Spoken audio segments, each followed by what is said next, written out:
2 araw matapos malamang maling katawan ng OFW sa Kuwait na si Jenny Alvarado ang naiuwi sa bansa. Dumating ang totoo niyang labi at agad isinailalim sa autopsy.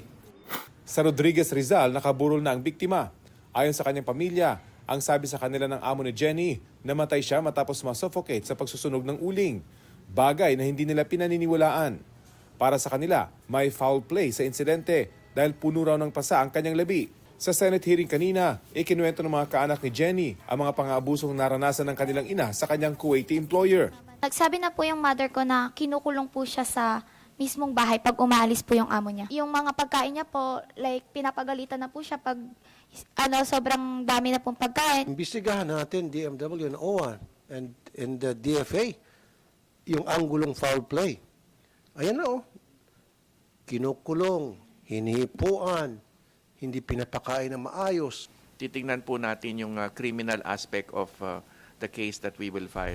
Taong 2018, nagpatupad ng total deployment ban sa mga OFW pa Kuwait matapos matagpuan ang bangkay ni Joanny Dimafilis sa loob ng freezer ng kanyang amo sa Kuwait. Pero nilift ito matapos magkaroon ng kasunduan sa Kuwait na dapat ay may dagdag na proteksyon sa mga OFW. Kabilang doon ang karapatan nilang itago ang kanilang mga pasaporte at mobile phone, karapatan sa pagkain, pabahay, at health insurance ng mga employer. Sa kabila nito, hindi tumigil ang mga kaso ng mga pang-aabuso.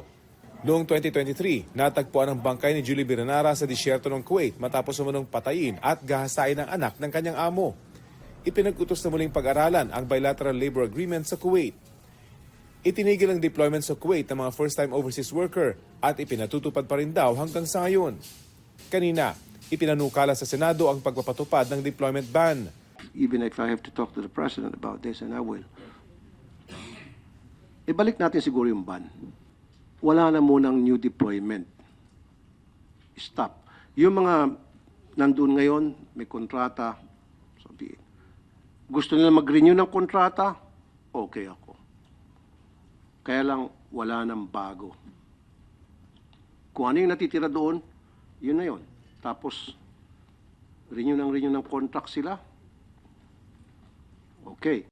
Pabor naman dito ang Department of Foreign Affairs. Mahirap daw kausap ang gobyerno ng Kuwait tungkol sa dagdag na polisiya para mas maprotektahan ang ating mga OFW.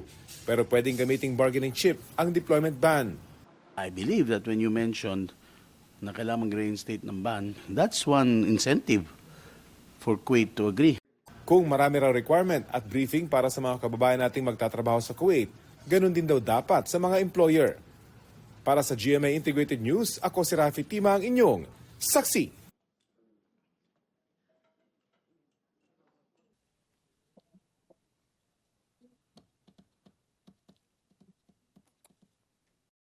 Mga kapuso, maging una sa saksi.